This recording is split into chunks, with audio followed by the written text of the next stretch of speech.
Hello, दिसतंय का? Yes. Hello. दिसतंय सर. हॅलो. Okay, thank you.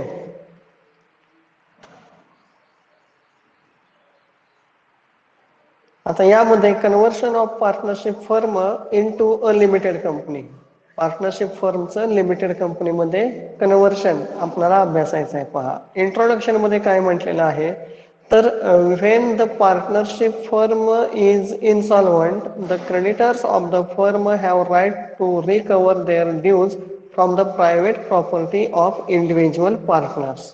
म्हणजेच ज्या वेळेला एखादी पार्टनरशिप फर्म विसर्जित होते, दिवाळखोरीत निघते, त्यावेळेला त्याचे जे देणेकरी आहेत, क्रेडिटर्स आहेत, त्यांना त्या पार्टनरच्या वैयक्तिक मालमत्तेमधून आपलं देणं वसूल करण्याचा अधिकार असतो. हेन्स, म्हणून we say that partners liability in the business is unlimited. म्हणून आपण म्हणू शकतो जे देणं आहे ते अनलिमिटेड आहे.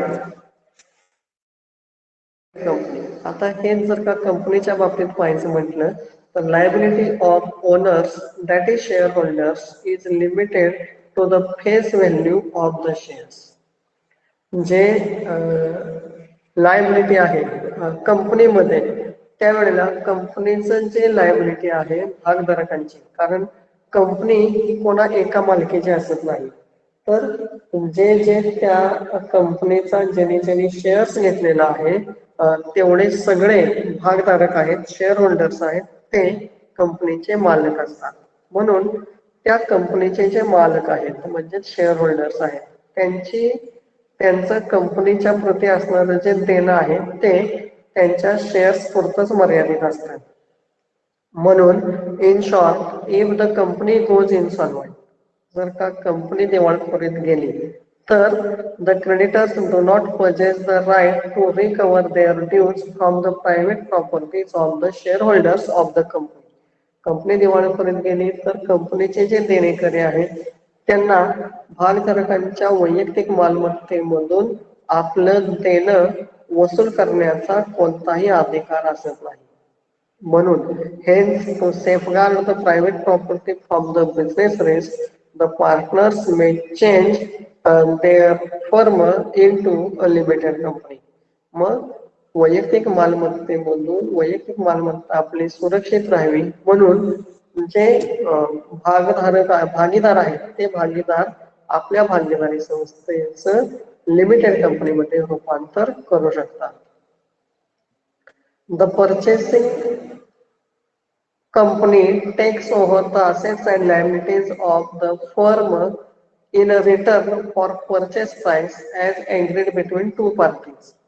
मग आता भागीदारी संस्थेचं लिमिटेड कंपनीमध्ये रूपांतर होत असताना ते किती रुपयाला खरेदी करायचे आहे, त्या खरेदीची किंमत म्हणजेच परचेस कन्सिडरेशन म्हटलेलं आहे. मग परचेस कन्सिडरेशन ठरवत असताना लिमिटेड कंपनीनं त्या भागीदारी संस्थेच्या घेतलेल्या असेट्स आणि लायबिलिटीज मधून त्याची खरेदीची किंमत ठरली जाते. Such purchase price payable by the company for the business of the firm taken over is called as purchase consideration. मग अशी जी किंमत आहे त्या कंपनीनं भागीदारी संस्थेला देणं असणारी जी किंमत आहे त्याला परचेस कन्सिडरेशन असं म्हटलेलं आहे. Purchase consideration may be paid by the company in any form. आता ही परचेस कन्सिडरेशन ही कंपनी कोणत्याही प्रकारामध्ये देऊ शकते, लाईक शेअर्स, डिबेंचर्स किंवा आणि कॅश स्वरूपात. Following are the methods of ascertaining purchase consideration. खरेदीची किंमत शोधण्याच्या खालील पद्धती आहेत. एक नेट असेट मेथड, दुसरी आहे नेट पेमेंट मेथड आणि तिसरी आहे लमसम मेथड. आणि यानंतर आता त्याची असणारी अकाउंटिंग प्रोसिजर. अकाउंटिंग प्रोसिजर काय आहे यामध्ये, when the business of partnership firm is sold out to company, the respective partnership firm is dissolved. ज्या वेळेला ते पार्टनरशिप फर्म लिमिटेड कंपनीला विकायचे आहेत, त्यावेळेला त्या पार्टनरशिप फर्मचं विसर्जन केलं जाईल. Hence, the books of accounts of firm are closed in the similar way of the dissolution. मग डिझोल्युशन मध्ये ज्या पद्धतीनं आपण एंट्रीज करतो त्याच पद्धतीनं तिथं त्या डिझोल्युशनच्या एंट्रीज होणार आहेत. याकरता the following steps are followed for conversion. Conversion करता खालील जर्नल एंट्रीचा सिक्वेन्स किंवा खालील प्रमाणे जर्नल एंट्रीज केल्या जातील. यामध्ये number 1, opening the necessary account. आपल्याला आवश्यक ते अकाउंट्स पहिल्यांदा ओपन करायचे आहेत. First, to open the necessary accounts like realisation account, partners capital account, purchasing company account, shares and or debentures account and cash on bank account. आपणाला realisation account, partners capital account, purchasing company account, shares आणि किंवा debentures account आणि cash किंवा bank account आपल्याला तयार करायचं आहे. Number 2, transfer of reserve and surplus. आता सुरुवातीला अकाउंट तयार केल्यानंतर दुसऱ्यामध्ये अकाउंटचे सर्व बॅलन्सेस, रिस्पेक्टेड अकाउंटचे बॅलन्सेस पहिल्यांदा ट्रान्सफर होतील.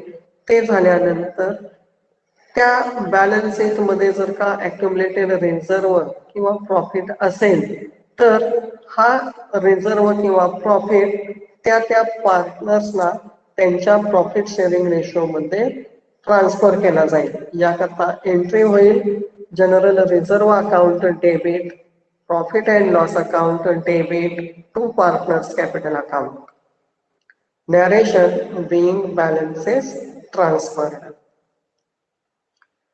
नोट दिलेले आहे पहा, if there are accumulated losses. Balance sheet मध्ये जर का अक्युमुलेटेड लॉसेस असतील तर वर दिलेली जी एंट्री आहे the above entry is reversed. वर दिलेली एंट्री जी आहे ती रिव्हर्स होईल.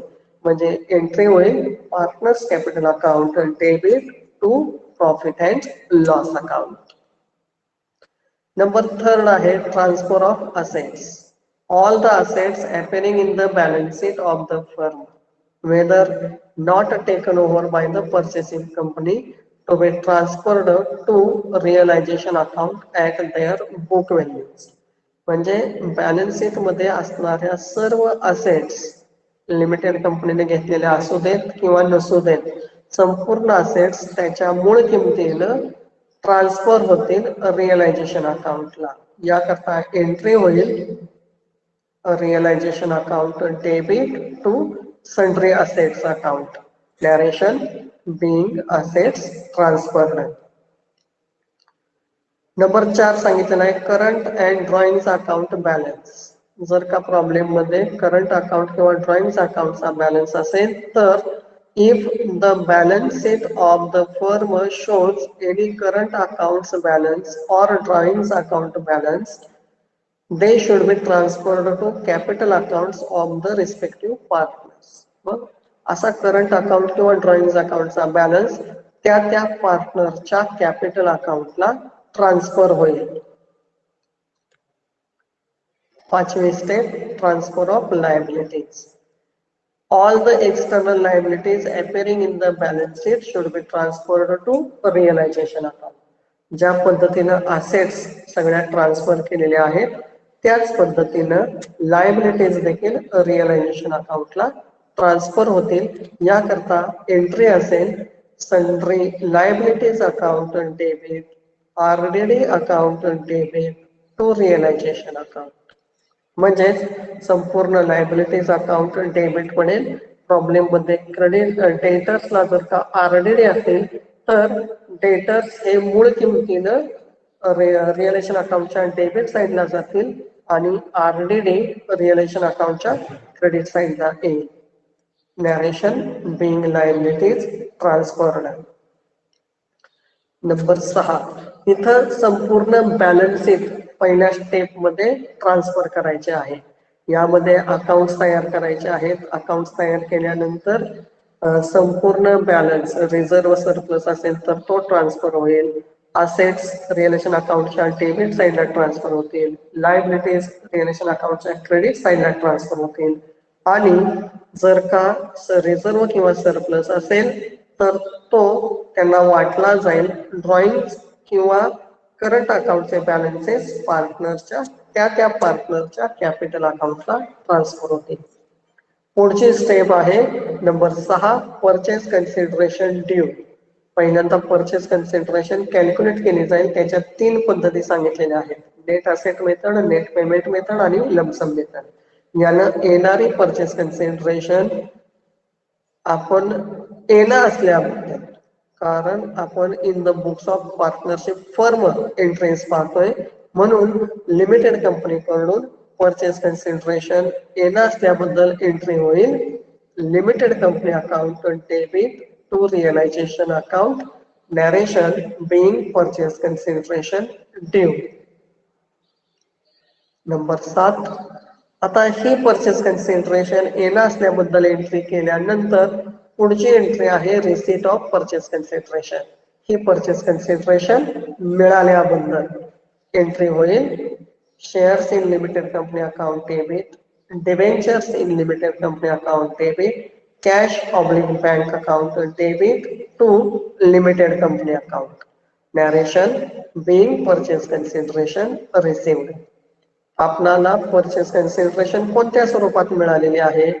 ही परचेस कन्सिडरेशन शेअरच्या स्वरूपात, डिबेंचरच्या स्वरूपात किंवा कॅश स्वरूपात मिळालेली असेल. तर ज्या स्वरूपात ती परचेस कन्सिडरेशन मिळालेली आहे ते अकाउंट्स डेबिट होतील आणि लिमिटेड कंपनीकडून परचेस कन्सिडरेशन मिळालेली असल्यामुळं लिमिटेड कंपनी अकाउंट क्रेडिट होईल. यानंतर 8वी एंट्री आहे sale of assets if any. जर का काही असेट्स यापैकी विकलेले असतील तर entry cash oblique bank account debit to realisation account. Cash किंवा बँक अकाउंट डेबिट होईल, रिअलायझेशन अकाउंट क्रेडिट होईल, नॅरेशन बीइंग असेट्स सोल्ड. आता त्याचप्रमाणे 9वी एंट्री आहे assets taken over by partners if any. जर का एखादी असेट एखाद्या पार्टनर्सने घेतली तर एंट्री होईल partners capital account debit to realisation account, narration being assets taken. Entry number 10 liabilities paid by the firm.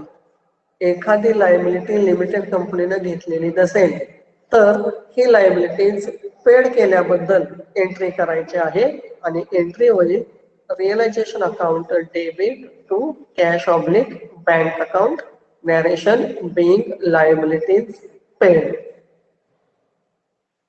Number 11 liabilities taken over by the partners. जर का एखादी लायबिलिटी पार्टनरने घेतलेली असेल तर एंट्री होईल realisation account debit to partners capital account, narration being liabilities taken. एखादी liability समजा पार्टनर्सने घेतलेली आहे तर रिअलायझेशन अकाउंट डेबिट पडेल आणि पार्टनर्स कॅपिटल अकाउंट जे आहे ते क्रेडिट होईल, नॅरेशन बीइंग लायबिलिटीज पेड. यानंतर पुढची एंट्री नंबर 12 आहे रिअलायझेशन एक्सपेन्सेस पेड. आता हे सर्व करत असताना काही खर्च केलेला असेल पार्टनरशिप फर्मने तर एंट्री होईल realisation account debit to cash oblique bank account, narration being realisation expenses paid. ह्या संपूर्ण एंट्रीज केल्यानंतर ऍडजस्टमेंट एंट्रीज केल्यानंतर आपल्याला अकाउंट क्लोज करायचे आहेत. आता हे क्लोज करताना आता इथून पुढच्या ज्या एंट्रीज आहेत त्या क्लोजिंग एंट्रीज बाबत होतील. अकाउंट क्लोज करायचे आहेत म्हणून when the above entries were passed then first close the realization account and any balance should be transferred to partners capital account in their profit sharing ratio. सर्वप्रथम realisation account close करायचं आणि realisation अकाउंटचा असलेला balance हा पार्टनर्सना त्यांच्या profit sharing ratio मध्ये वाटायचा आहे. याकरता एंट्री होईल realization account debit to partners capital account. Narration being realization profit transferred. Profit असेल तर entry realisation account debit to partners capital account होईल. आणि जर का रिअलायझेशन लॉस असेल तर वर दिलेली जी एंट्री आहे ती रिव्हर्स होईल. Note if there is a realisation loss the above entry should be reverse. म्हणजे रिअलेशन अकाउंटला कुठेही बॅलन्स येऊ दे, either debit side or credit side. If the balance is shown in debit side, it is a realization profit and it is transferred to partners capital account in their profit sharing ratio. Or if the balance is shown on credit side, it is a realization loss, it should be transferred to partners capital account in their profit sharing ratio. Entry number 14, distribution of shares and or debentures. आता limited कंपनीकडून आपल्याला purchase consideration ही shares किंवा डिबेंचरच्या स्वरूपात मिळालेली असेल तर असे limited कंपनीकडून मिळालेले जे शेअर्स आहेत किंवा जे डिबेंचर्स आहेत ते डिबेंचर्स आपल्याला वाटायचे आहेत. डिस्ट्रीब्युशन करायचं आहे पार्टनर्स मध्ये. याकरता the shares and or debentures received from the limited company, it has to be distributed among the partners in the ratio of final claim of the partners. The final claim refers to the final balances due to the partners just before the distribution of shares and debentures to them or immediately after transfer of realization balances to partners capitals. आता shares limited कंपनीकडून मिळालेले जे shares आहेत किंवा जे debentures आहेत ते shares किंवा डिबेंचर पार्टनर्सना त्यांच्या फायनल क्लेम रेशो मध्ये वाटायचे आहेत. फायनल क्लेम रेशो म्हणजे त्यांना त्या वयाची अंतिम रक्कम आणि त्या अंतिम रकमेचं प्रमाण म्हणजे फायनल क्लेम रेशो आहे. मग फायनल क्लेम रेशो कसा कॅल्क्युलेट होणार आहे? The final claim refers to the final balances due to the partners just before distribution of shares and debentures. Shares आणि डिबेंचर्स वाटण्यापूर्वीचा त्यांना देणं असणारी जी रक्कम आहे ती फायनल क्लेम रेशो आहे. किंवा immediately after transfer of realisation balance to the partners capitals. Partners कॅपिटल्सला रिअलेशन अकाउंट क्लोज करून बॅलन्स पार्टनर्स कॅपिटल अकाउंटला ट्रान्सफर केल्यानंतर जी देणं रक्कम असेल ती देणं रक्कम म्हणजेच तो फायनल क्लेम आणि त्याचं प्रमाण म्हणजे फायनल क्लेम रेशो. आणि शेवटी शेअर्स आणि डिबेंचर्स वाटल्यानंतर पार्टनर्स कॅपिटल अकाउंट क्लोज म्हणजे lastly partners capital balance should be settled in cash oblique bank. म्हणजे पार्टनर्स कॅपिटल अकाउंट क्लोज होणार आहे. त्यांचा जो बॅलन्स असेल तो बॅलन्स कॅश ऑब्लिक बँक अकाउंटला ट्रान्सफर होईल. After the distribution of shares and or debentures received from the limited company, the final company in the final claim ratio, the partner's capital balances should be transferred to cash oblique bank account as final settlement. मग shares आणि debentures final claim ratio मध्ये वाटल्यानंतर पार्टनर्सचा जो balance राहील तो balance cash और bank अकाउंटला transfer होईल. म्हणजेच पार्टनरचे अकाउंट्स हे सेटल केले जातील. याकरता एंट्री होईल partners capital account debit to cash oblique bank account narration being balances transferred as final settlement. Thank you. आता यामध्ये जर का काही शंका असतील तर तुम्ही अवश्य विचारा. ओके.